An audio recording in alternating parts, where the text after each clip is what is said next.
Olá, queridos! Vamos para a nossa segunda etapa dessa quarta lição, o novo nascimento. Vamos aprender mais um pouquinho hoje. E aí, como é que foi a aula passada? Gostaram? Deu para entender?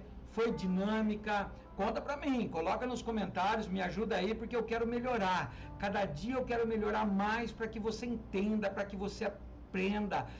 Não esqueça, vocês votaram para que fosse uma aula pequenininha, assim de 10, 15 até 20 minutos, então vamos partir para isso, tá? Mas eu preciso do seu apoio, que você se esforce um pouquinho mais, que você tente manter essas aulas em dias, porque se for começando a acumular, você vai acabar assistindo rápido demais e vai acabar não tomando anotações. E é muito importante, queridos, muito importante que você aprenda.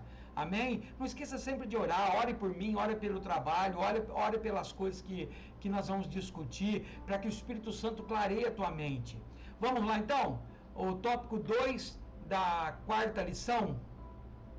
Vamos lá, vai me ajudando aí se vocês estão vendo certinho. Lição 4, novo nascimento. Tópico 2 é o desenvolvimento do novo ser em Cristo. Entenda uma coisa, quando nós dissemos que é um novo nascimento, eu gosto muito do texto de Nicodemos. Nicodemos chega para Jesus e fala: Senhor, o que eu preciso para herdar essa vida eterna, para estar com você? Jesus vira e fala para ele assim: olha, Nicodemos, o que você precisa é nascer de novo. E aí ele pensa um pouquinho, ele fala: Senhor, mas como seria possível eu desse tamanho entrar dentro do ventre da minha mãe e nascer de novo? E aí Jesus diz para ele: não, querido, não é isso. Quem nasce da carne e do sangue é carne e sangue, mas quem nasce do Espírito é Espírito. Então ele estava dizendo que a partir do momento em que eu aceitei Jesus, que eu me converti, que eu passei a ser um novo filho de Deus pela autoridade que ele me deu, a partir de agora começou a minha fase de crescimento. É a mesma coisa de um nascimento, é como essa figurinha aí, ó, uma semente, cresce um pouquinho, cresce outro pouquinho, cresce outro pouquinho, até se transformar na vida real. Nós nascemos assim, como um bebê. O alimento, Paulo diz assim: olha, está na hora de mudar de leitinho para comida mais sólida. Ou seja, o novo nascimento ele precisa desenvolver. É como desenvolver uma criança, que você começa amamentando no seio, depois dá um leitinho mais forte, depois começa com papinho, alimento sólido, para que ela vá se transformando. É assim que é o nascimento no Cristo, quando nós aceitamos Jesus. Então vamos lá. 4.2, o desenvolvimento do novo ser em Cristo. Então, é desenvolver. Você não pode ficar a vida inteira numa igreja sendo do mesmo jeito, você precisa se desenvolver. Senão você vai ter um nanismo, você vai ficar não desenvolver. Então, olha lá, é uma condição indispensável. Não tem outra escolha. Com Cristo você tem que crescer, senão você vai morrer de inanição, você vai morrer desnutrido. Mas com Cristo é uma condição indispensável, que se dá na experiência dinâmica do Espírito que habita em nós. Se o Espírito habita em você, tem que ter transformação. Se o Espírito habita em você, tem que ter mudança de vida. Se o Espírito habita em você, tem que ter qualidade de vida. Nós vamos aprender nessa lição que muitas coisas vai mostrar o que é o nascimento, o crescimento em Cristo. São fatos que você vai olhar e vai dizer: essa pessoa verdadeiramente é um novo convertido. Então olha lá, é uma experiência dinâmica do Espírito Santo que habita em nós, tornando-nos gêneros de pessoas agradável em Cristo, e instrumento eficaz para a redenção da humanidade nele, em Cristo. Se permanecerdes na minha palavra, verdadeiramente sereis meus discípulos. João 8,31. E então ele está dizendo: olha, aquele que permanece na minha palavra, que obedece os meus estatutos, que anda no Espírito, esses verdadeiramente são meus discípulos, são meus seguidores, pegaram a sua cruz, estão caminhando comigo. Então, olha lá, desenvolvendo em Cristo. Qual é o alvo? O alvo é a semelhança com Cristo, é ser parecido com Cristo. Paulo sabia dessa dificuldade para nós, e aí ele diz: olha, sede meus imitadores, então, como eu sou de Cristo, eu vou procurar ser igual a Cristo, vocês tentem procurar ser igual a mim. Mas a palavra de Deus diz que nós temos que ser igual a Cristo, procurar ser manso, humilde como Cristo. Versículo: mas sabemos que quando ele se manifestar, seremos iguais a ele, 1 João capítulo 3, versículo 2. E prossigo para o alvo, pelo prêmio da soberana vocação de Deus em Cristo Jesus. Filipenses 3, versículo 14. Ou seja, o nosso alvo é Cristo. Lembra o que é o pecado? O pecado é desviar o alvo. É tirar você do foco de Cristo e mover para a direita ou para a esquerda. Mas o nosso alvo é Cristo. É buscar o prêmio da soberana vocação, da vida eterna, da coração sagrada. Então esse é o nosso alvo. Continuando, e o medidor do desenvolvimento? Como que eu consigo descobrir se eu estou me desenvolvendo no Espírito Santo? Se eu estou me desenvolvendo na nova criatura? Eu preciso entender, eu preciso ter vestígios. Como que eu sei? Então, olha lá,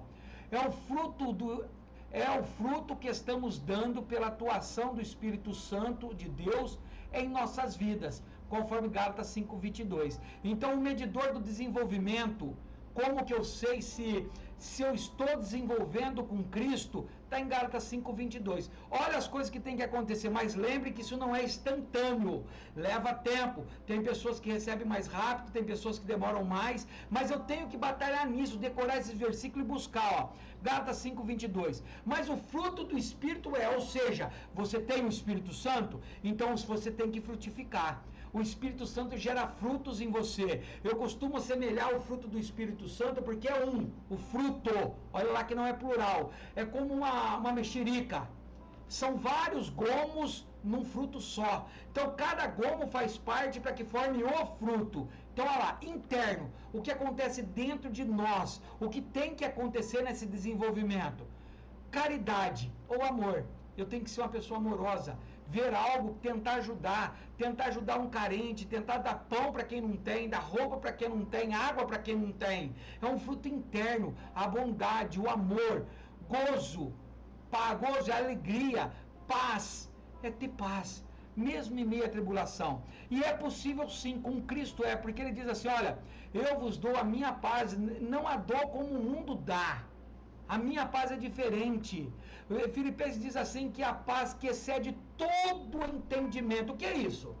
Uma paz que excede todo o entendimento, quer dizer, você está num leito de morte, por exemplo, com câncer terminal, mas está em paz. Porque pela fé você sabe para onde você vai. A paz não te tira, a paz de Deus não tira você da tua segurança. Ele não faz você pensar que você vai ser despejado, separado, não. Ele sabe que o melhor de Deus está por vir. Então esses três, a caridade e o amor, o gozo, que é a alegria, e a paz é interno. Ninguém vê muito isso, vê a manifestação dele, mas eles são dentro de você. Externos, por fora, que todo mundo vê, longanimidade, benignidade e bondade. Ou seja, longânimo, calmo, entendeu? Benignidade, bondoso, ajuda todo mundo, não importa, está sempre pronto, disposto a ajudar. E bondade é uma pessoa boa, que reparte o que tem. Tem os frutos íntimos, aquele dentro de nós que é do nosso íntimo, que é a fé, a mansidão e a temperança ou domínio próprio. Queridos, quantos crentes que eu não vejo sem temperança, sem domínio próprio, não é capaz de se autodominar, ele deixa as emoções dele carregar para um lado e para o outro. Eu sempre costumo dizer, se você estiver alegre demais, triste demais, angustiado, nervoso, nunca tome decisões. Nunca tome decisões desse jeito, porque você não vai desfrutar do teu domínio próprio, da tua mansidão, da tua temperança. Você vai tomar decisões que vai se arrepender depois. Então, isso eu tenho que entender. Olha o que ele termina o versículo, frutificando em toda boa obra e crescendo no conhecimento de Deus.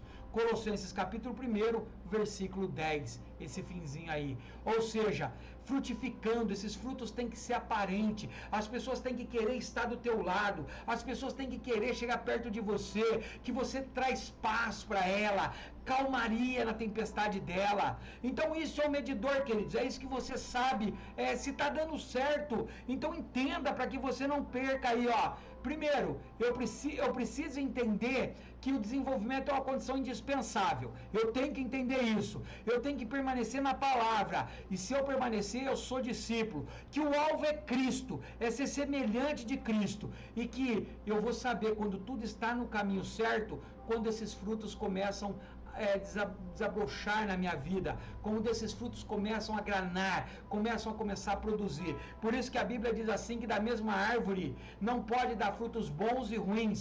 Se você não der esses frutos do Espírito, você dará outros frutos. Consegue entender, queridos, a importância dessa lição? A importância de você entender de verdade o desenvolvimento, como é o desenvolvimento de Cristo. Se você não conseguir entender esse desenvolvimento, se você não conseguir entender que o teu alvo é Cristo e que você tem que tentar ser o mais parecido com Jesus.